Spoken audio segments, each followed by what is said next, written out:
Hello and welcome at Empower IAS. Today we are going to discuss perspectives in sociology.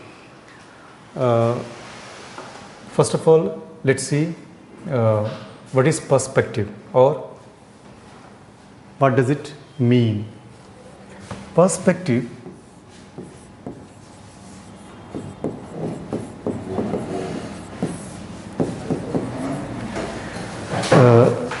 to see any social phenomena or to understand any social phenomena, you have a particular way of looking at a certain phenomena, and that particular way of looking, particular way of understanding of certain phenomena is called perspective. For example, suppose there is an institution, and that is family in society. For certain social thinkers, this family is very important because it plays certain role in society.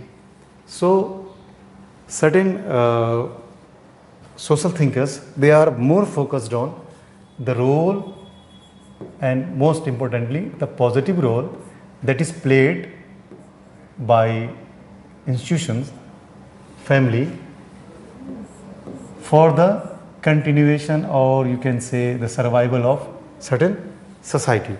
So for certain social thinkers, this role or the functions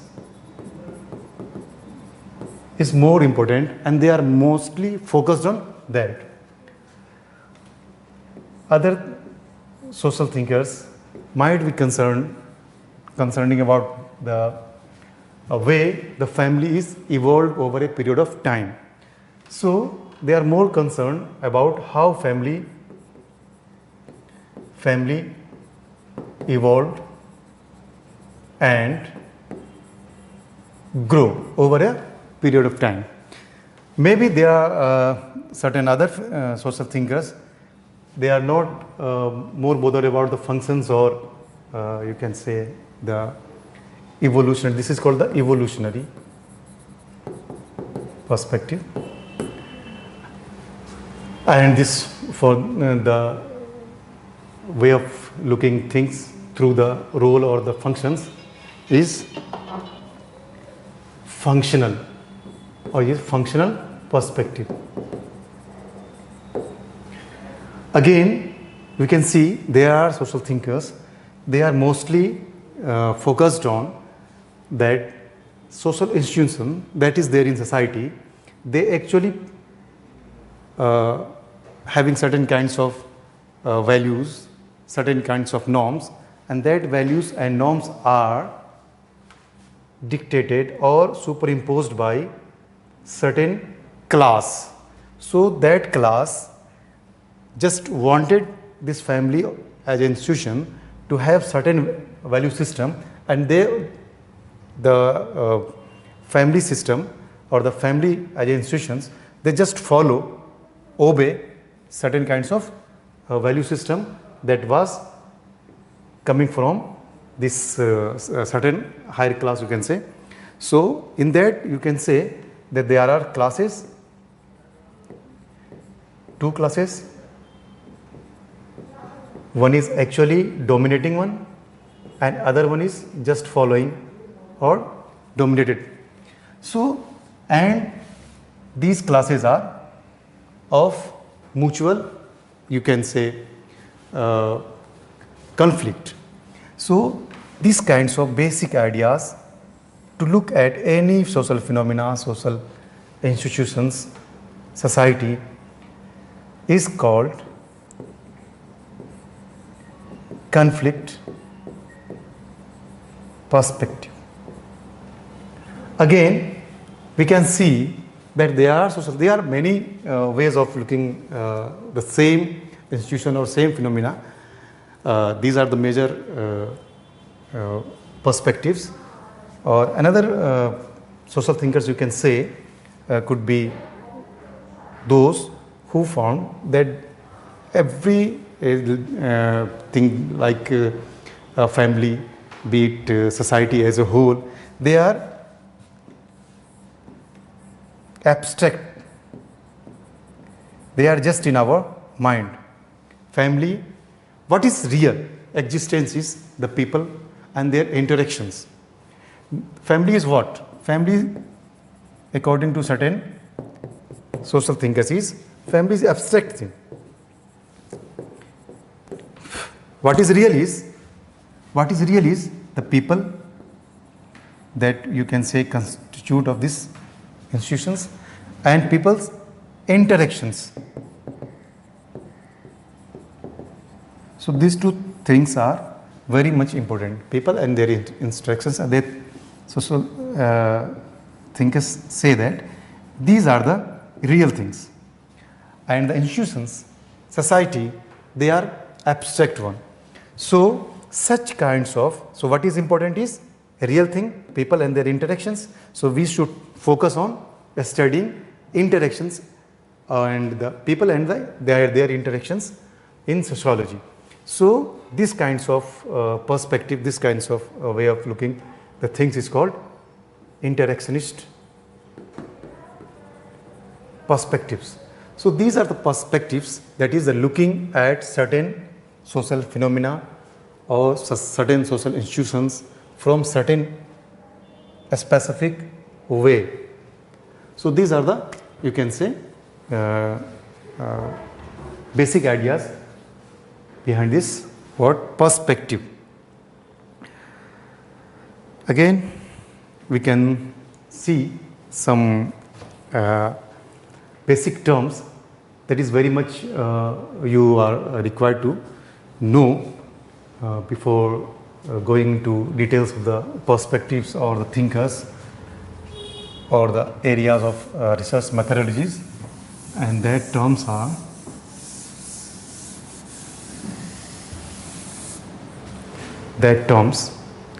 are like, we can say,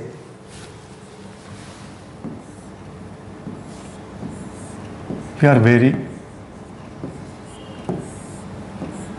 often use this word bias. What does it mean? Bias means what? Another word that is very much used in sociology is objective.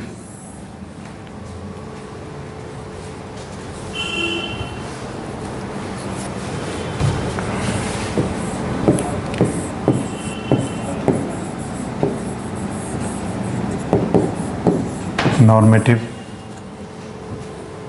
Another word you can say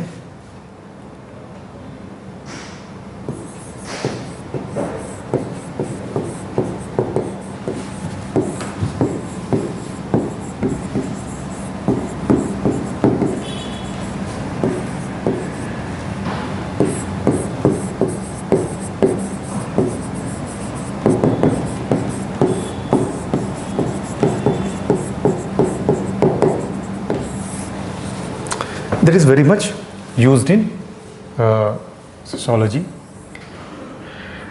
Bias. Bias means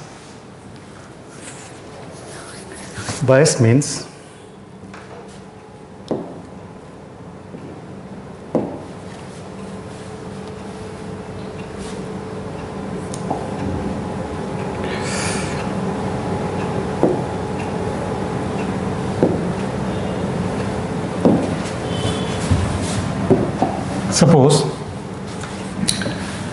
you are a social thinker or social researcher, and you as an individual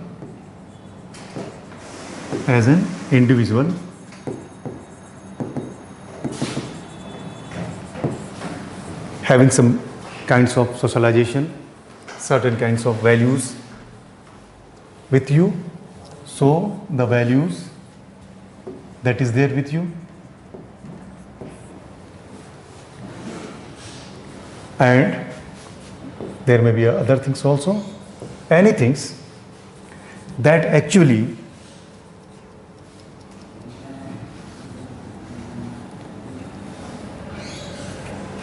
give you a kinds of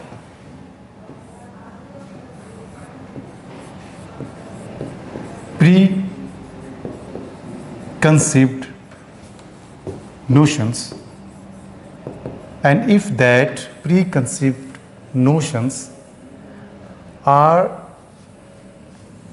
there in your social research, then you are automatically called the biased one. Biased, that is not being value neutral,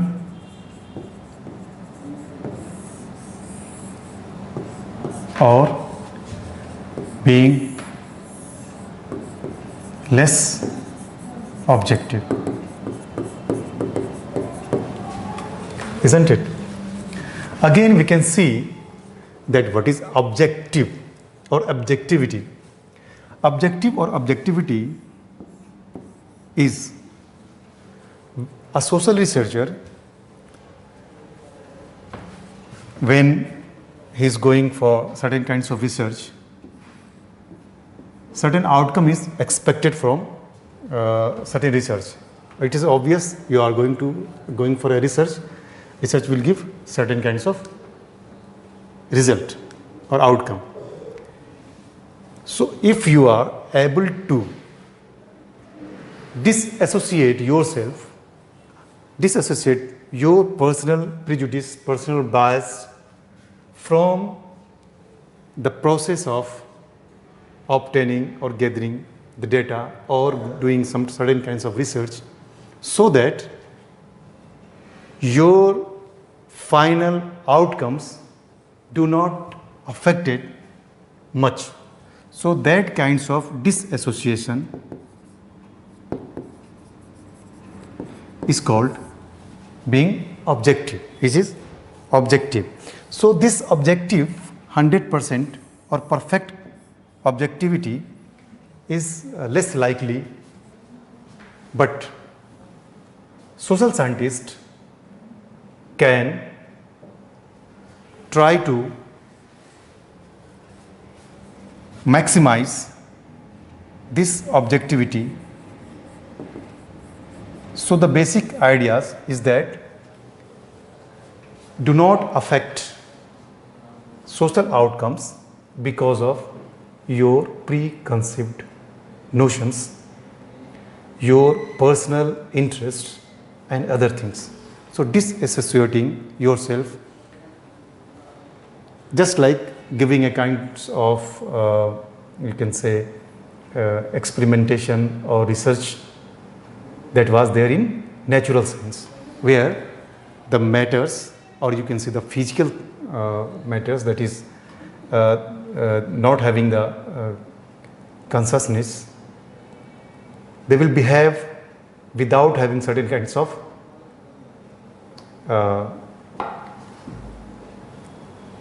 preconceived notions, their interests, because they do not have certain kinds of interest and notions, perceptions. So the result in natural science would be more reliable, more valid than social sciences, because there are chances in social sciences we as a human being having consciousness, having certain kinds of preconceived notions, emotions, sensitivity at certain points of time may affect your research and the final outcome of your research. So the basic aim is to disassociate or to maintain objectivity as maximum as possible. However, it is obvious that perfect objectivity is less likely to happen. So this is objectivity. Another word is normative. What is normative? Normative is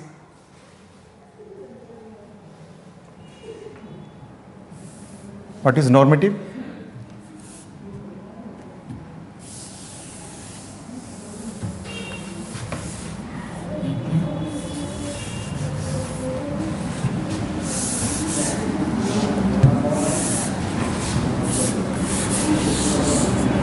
See,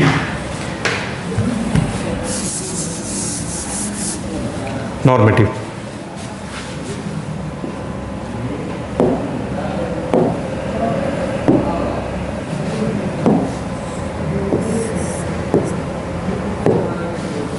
What is normative?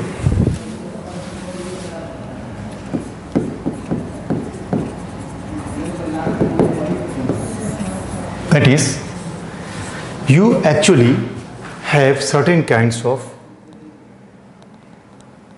perceptions already with you, and you expect certain results according to that expectations or perceptions. So normative is providing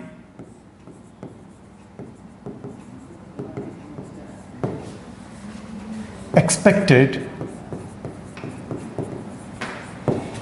outcomes. For example,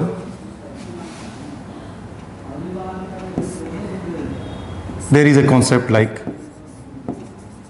equality, giving equal share to all the people. Again, there is a concept of welfareism. So this could be different from this equality. Still, we aim to have certain kinds of equality. So these kinds of welfareism actually keeps a normative kinds of thing, that you are actually trying to have certain kinds of society or create certain kinds of society where the downtrodden are given much, whereas those at the upper strata could be not could not be given that much of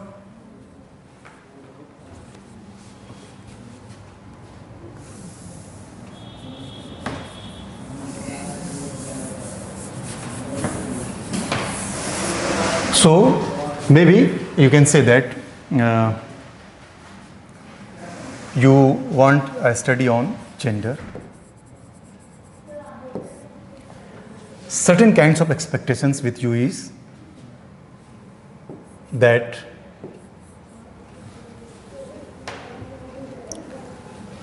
there should be expectations of having certain kinds of gender roles, certain kinds of, you can say, hierarchical setups. These expectations gives you a kinds of outcome. So this normative is going in a certain direction, going in a certain expected path, going on certain expected path. Again, this normative selection or selective perceptions is that similar to this normative, because you have certain kinds of norms you have to follow, certain kinds of expectations, certain kinds of rules, certain kinds of values, you actually giving importance. So normative selective perceptions is that your outcome, suppose for example Marxist, or you can say the conflict perspective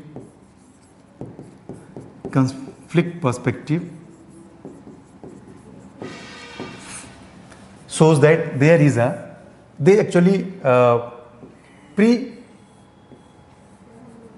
having pre-conclusion. Before research, they have certain kinds of conclusion with them. Suppose that if it is so that every problem, maybe women's issues, maybe family issues, maybe industrial problems, it is all because of the class interests or clash of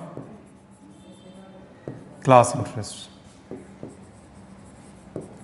So this is already pre-concluded outcome. This is not outcome, actually research is going to happen now, but before research is going to happen, some thinkers, they just wanted results, that this result should be like that, be certain events are because of this clash of class interest. Suppose this is so. Then our research methodologies and process, everything will be focused in a way just to prove your pre-conclusion, or you can say the preconceived ideas. So at certain point of time you go for a research just to prove your own fixed ideas, own conclusion that is acquired even before going into the research. So if it is so, then it is called selective perceptions or normative, or you can say there is a bias, there is objectivity, there is a value neutrality. So these are the words that is very much important in sociology. Again, we have seen that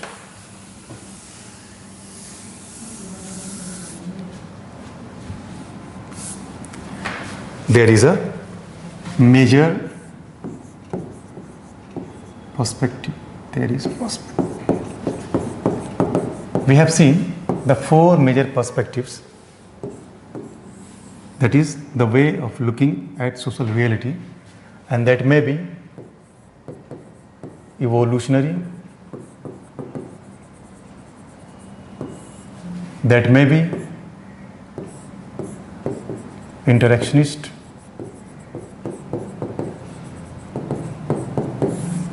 that could be functionalist,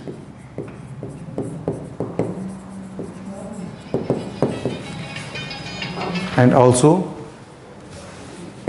one more is conflict. So these are the major perspectives, the way of looking at social reality. Let's see these all perspectives one by one, the basics, the fundamentals, or you can say the underpinnings of these perspectives. First, evolutionary.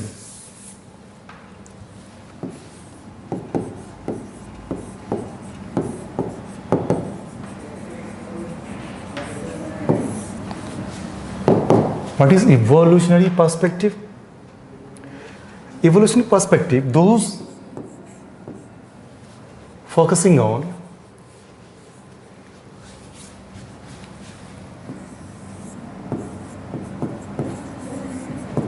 origin or beginning of certain phenomena, certain institutions, and their growth.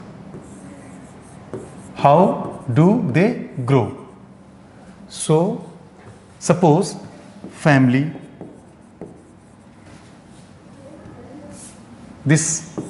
there is a society.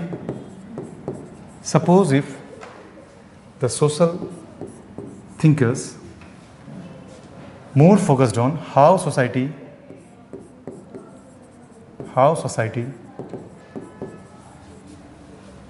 begins. How does society begin?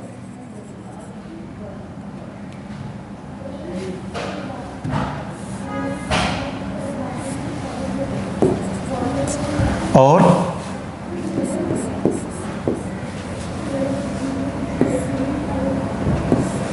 how, why could also be what, why, how, anything. And how does society grow over a period of time.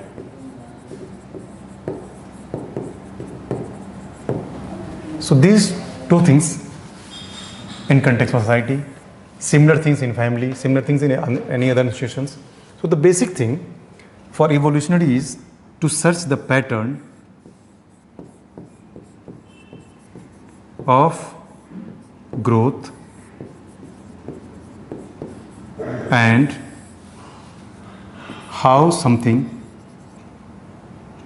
or some phenomena or some institutions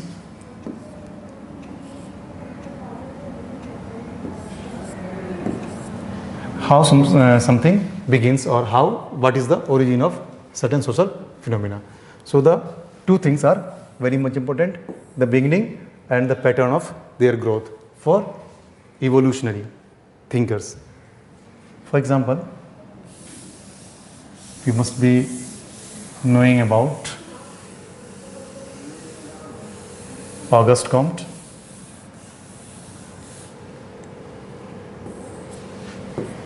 For example,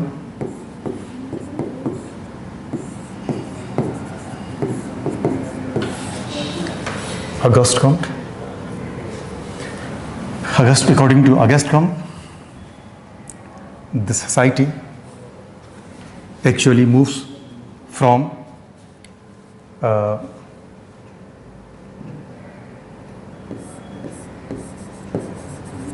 theological stage to in a unilinear and non-reversible or irreversible way, theological to metaphysical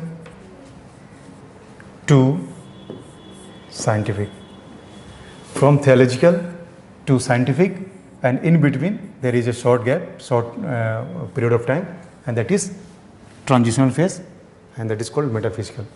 So actually Auguste Comte tries to give you the pattern the society develops from theological to scientific.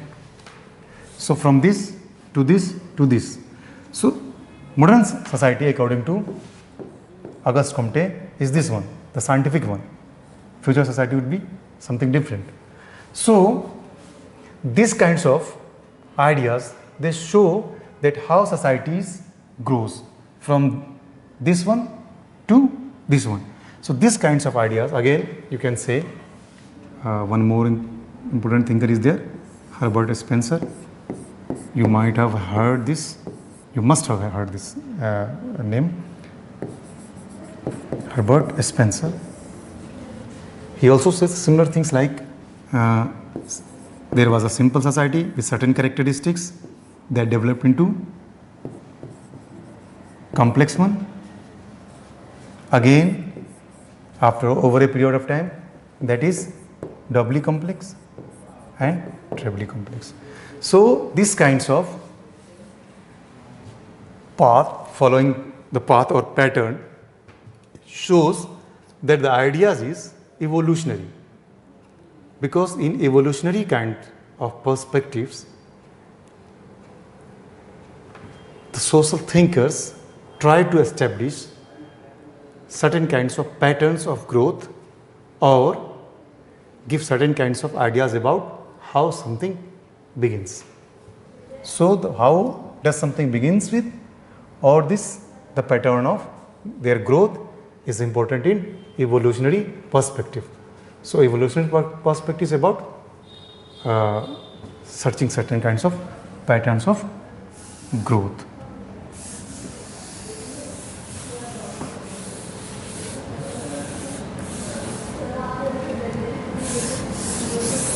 There are many thinkers. We see those thinkers in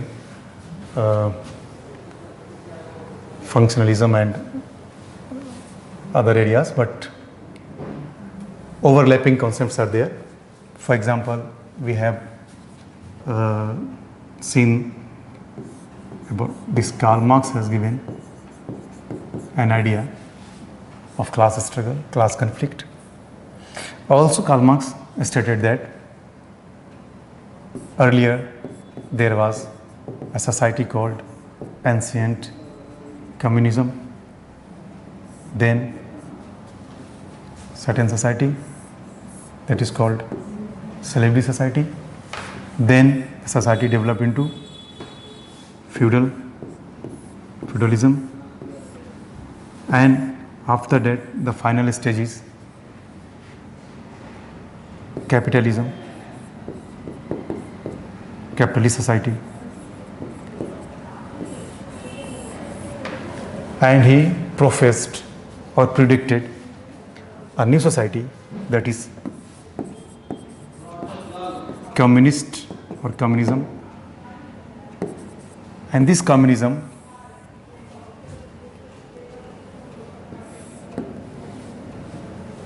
This communism we can achieve only after having a transitional phase, and that is called socialism. So socialism is in between, and the final product would be the communism. That is the future prediction of the Karl Marx. And what is actually he tried to give evidence of is this 1, 2, 3 and 4 kinds of society that is already there. So this is also shows certain kinds of evolving, certain kinds of societies moving from certain states to different states. So there are chances that functionalist, that conflict, that interactionist could give some certain kinds of overlapping ideas. But why they are called conflict, why they are called functionalist? Because they are more focused on, they are not altogether, this doesn't mean that they are rejecting evolutionary ideas, but they are more focused, all theories are more focused or based on the class conflict. Everywhere they found there is a class conflict. Because of this class conflict, certain society develop into another one. Okay. And here this shows that there would be no class conflict. Classes would be there in socialism, but in communism there would be no class at all. So this is the basic thing that is there in evolutionary perspectives. So the growth, the beginning and the pattern of growth. Yes, this is also important to note here is in the emergence of sociology we found very interesting term, and that is